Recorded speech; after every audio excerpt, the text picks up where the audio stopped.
One dark night, two friends met in a graveyard.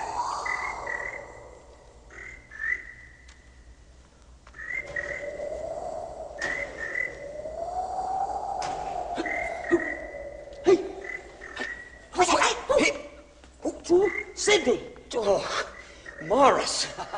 How are you? Good. Good, lad. Where are you headed? Well, I'm going over to that pasture there and steal me a nice fat sheep. I love mutton. What are you about here? Well, I'm digging up the walnuts buried under my dear mother's head. It's my favorite nut. I know. I'll tell you what. You share a piece of that big fat sheep with me, and I'll share my walnuts with you. A bargain. Okay. Meet you right back. Okay, we'll have a feast. So the man continued to dig up the walnuts buried under his dear mother's head. He found the nuts and crossed to the porch of the church to eat them. It was the custom of the sexton to pass through the graveyard on his way to toll the midnight hour.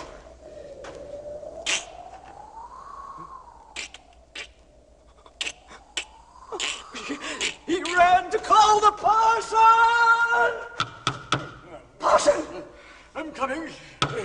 Parson! Yes, I'm coming. Parson, open the door! What is it? Oh, you. What? There's a monster in the graveyard. Oh, no. Chewing the bones of the dead. Oh, heavens, come inside. I cannot. I must toll the toll. Yes, that's your duty. Go to I must pass through that graveyard. Yes, we'll go past. I cannot go alone. We'll get someone from the village. You come with me. No, I can't go with you. Why can't you come, boys? I can't walk. Why can't you walk? I have gout on my foot. I'll carry you. Capital idea, yes. And so, they returned to the graveyard together.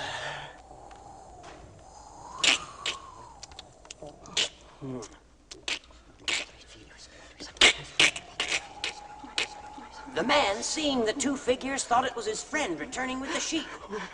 Hey! Is he a fat one? Yes! And you can have him!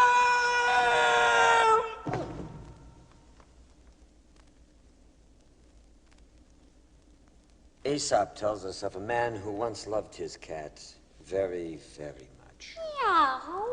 Seeing this, Venus, the goddess of love, changed the cat into a woman. Thereupon, the man took the girl to his bedchamber. Suddenly, a toy came into the mind of Venus, and she set loose in the bedchamber a tiny gray mouse. Oh, it's a mouse. I'll get it. Oh, that's all right, darling. I'll get it. Just grab its tail. Got it. Here, just throw it out the window here. That's it. Fling it. Just let it go. And she swallowed the mouse whole. Seeing this, Venus changed the woman back into a cat again.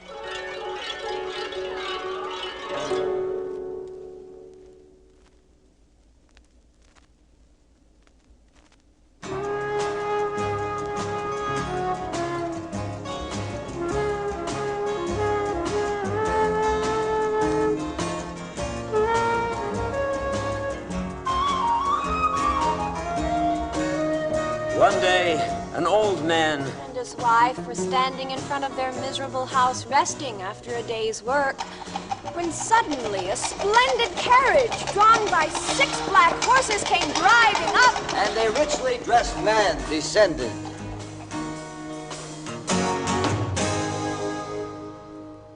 What do you want? I want nothing but to enjoy for once a simple peasant meal. Cook for me some of your potatoes in the way that you ordinarily have them, and I will sit and dine with you. But, sir, you are a count or a prince, perhaps even a duke. Yes, fine gentlemen often have such fancies. You shall have what you wish. And the good woman went in to prepare the dish. Come with me. And the old man led him into a garden. And there he bent down and began to tie young trees up to stakes which he had driven into the ground. Have you no children who could help you with your work? No. Well, 'tis true, I had a son once. A ne'er-do-well. Sharp, knowing, full of bad tricks. He went off, and I've never heard of him since. What of this old crooked tree here in the corner? Why haven't you tied it up to a stake so it too might grow straight and tall like these others? What is it? Forgive me, sir. You speak from your knowledge, but it's obvious you know nothing of gardening. It's too late for that old tree. You must start with the young. Perhaps that is how it was with your son. Yes, perhaps. Perhaps if you had trained him while he was young, he would not have run away from you, eh? Perhaps not. Perhaps not. Do you think you might recognize your son if he came to you again? Oh, no. No, your own son? Well, not by his face. Well, how then? Well, perhaps by a mark he had Mark? about What sort him. of a mark about him? A birthmark. Birthmark? What did it look like? Well, it looked like a bean. And where was it, huh? On his neck. On his neck here? Yes, there, right. You are my son?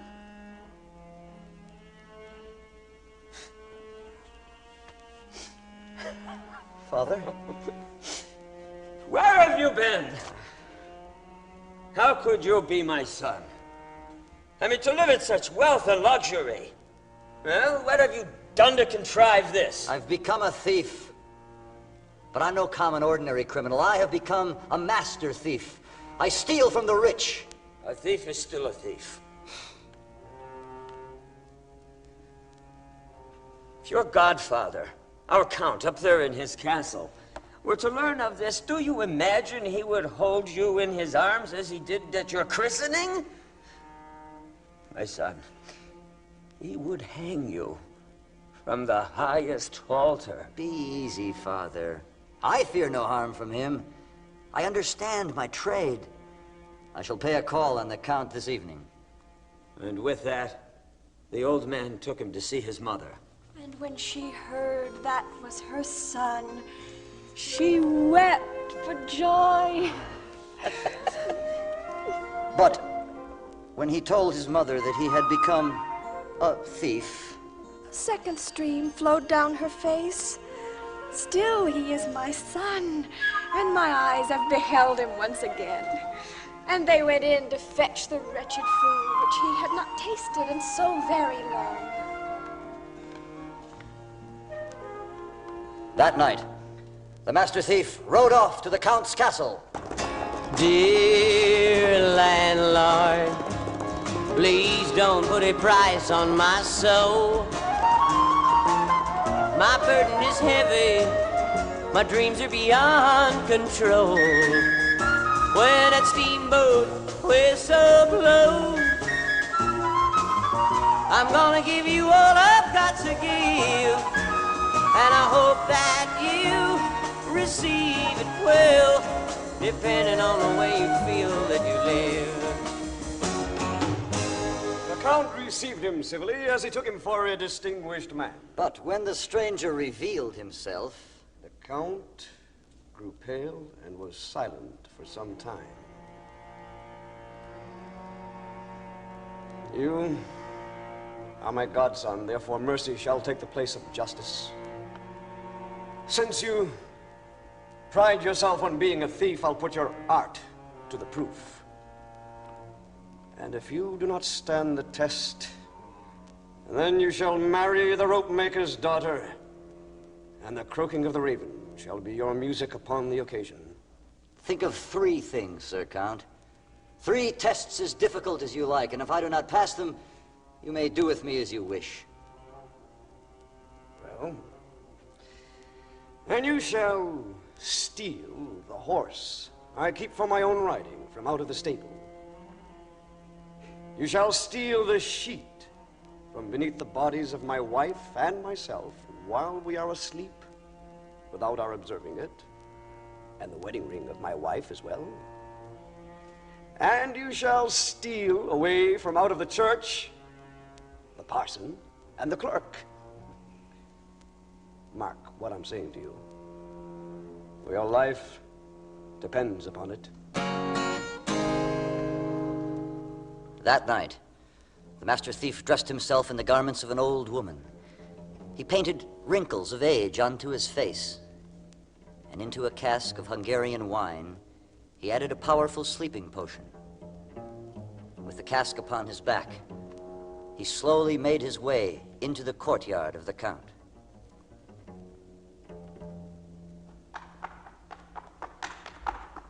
Halt! Who's there? Have mercy.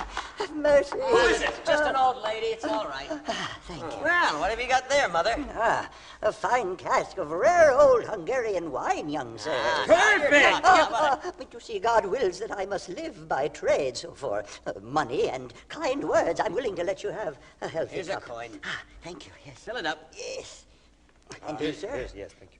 I'm afraid I'm going to have to trade you for what I am very sure is a long-awaited kiss. Look out, look out. Oh, isn't she lovely? A double portion for you, sir. Now, gentlemen, tell me what duties you perform for our noble Count. We guard the Count's horse. One soldier held the bridle. Another held the tail. And the other got on her back. And very soon... We all fell asleep. The master thief took a piece of rope. He put it into the hand of the man holding the horse's bridle. A wisp of straw went into the hand of the man holding the horse's tail. But what of the man seated upon the horse? The master thief noticed a chain winch. Attaching it to the rider,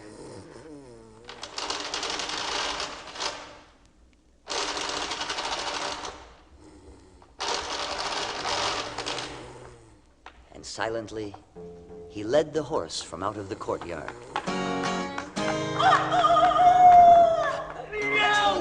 What am I doing up here? Where's the horse? Somebody cut me down! Your grace! Here's your horse! Fools, all of you! You'll pay for this, you rascal! Well, I see you have the horse. Neatly done, I would say. However, I don't think you'll be as fortunate the second time. I trust you've not forgotten the sheet and the ring. And I warn you, if you come before me as a thief, I'll handle you as I would a thief. That night, the master thief made his way to the gallows. There, he cut down the body of a poor sinner who was hanging from a halter and carried it back to the castle.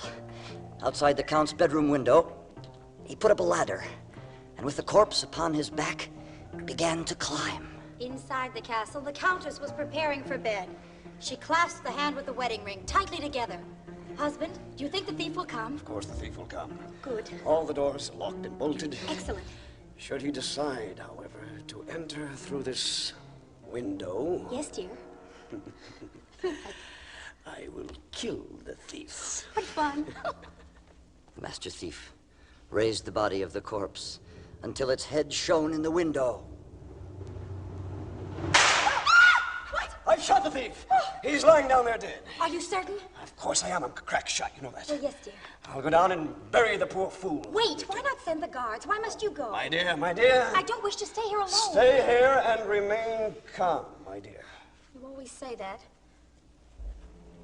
As the Count descended the ladder, the master thief entered his bedchamber. Oh, husband, dear. What of the thief? Remain calm, my dear. Oh, the thief is dead. Oh, I've shot my godson. Oh, husband, do not cry. Do not feel badly. Hold me. Oh. I feel better now. But I must give him a Christian burial. Yes, dear. Get the sheet from off our bed that I may wind his body in it. Here it is. You must not reproach yourself for this. I don't. Ah, but wife, What? I have a fit of pity upon me. The thief, he so much wanted the ring. My ring? Yes. You best give it to me that I may bury it with his poor, handsome body. She would not disobey her husband, and so unwillingly she drew the ring from her finger and gave it to him. The master thief hid himself in the darkest corner of the bedchamber. The Count re-entered his bedchamber through the window. Dear wife! What? The sheet! Where is the sheet! I have it. And the ring? It is here, too. Dear landlord, please hear these words that I speak.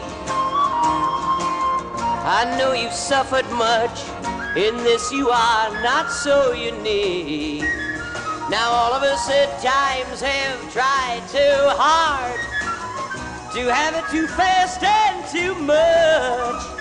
And all of us have filled our lives up with things we can see, but we just cannot touch. Are you a wizard? Who has snatched you from out of the grave in which I myself laid you and brought you to life again? Yes, but you have not come to the end yet. Oh, no. You have still a third task to perform, the parson and the clerk. And if you do not succeed in that, why then, all is of no use. You did well. Later that night, the master thief made his way into the churchyard. With him he carried a large sack, out of which he drew several land crabs. Upon their backs he had melted small pieces of wax candle. Lighting each one of these candles, he allowed the crabs to scurry about, in and amongst the gravestones. And as the tower clock struck midnight, he entered the church and slowly climbed the steps of the pulpit. Hearken, the last day is upon us. Judgment is nigh. Hearken, hearken. The parson and the clerk were the first to hear. I am Saint Peter. I am he who opens and shuts the gates of heaven. Look you into the churchyard. See you there the souls of the departed, how they wander to and fro in search of their mortal bones. There's something very strange going on in the churchyard. If you would enter with me this night through the gates of paradise, quickly climb into this sack. Parson, I think we should take advantage of this incredible opportunity. Yes, let's be on our way. Yes. Quickly into the sack. Thank you. Yes. He tied up the mouth of the sack and pulled it down the church steps. Why is it so bumpy? We're going over the mountains. Why is it so wet? We're going through rain clouds. Oh, why do I feel so sick? You're a sinner. And finally into the pigeon coop of the Count. Oh, what is that flapping sound? It's the angels' wings. They're very happy at your arrival. Oh. The Count, hearing a ruckus among his pigeons, went to investigate and found... Why, Your Grace, you made it too! Dear landlord, please don't dismiss my case. I'm not about to argue, I'm not about to move to no other place. Now each of us has his own special gift.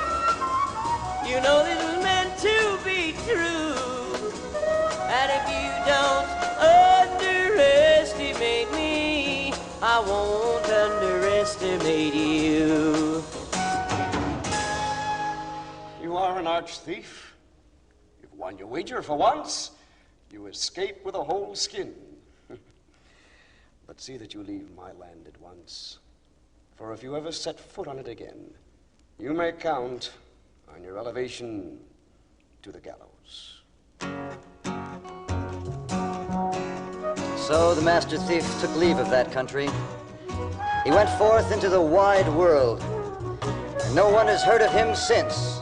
And if you don't underestimate me, I won't underestimate you.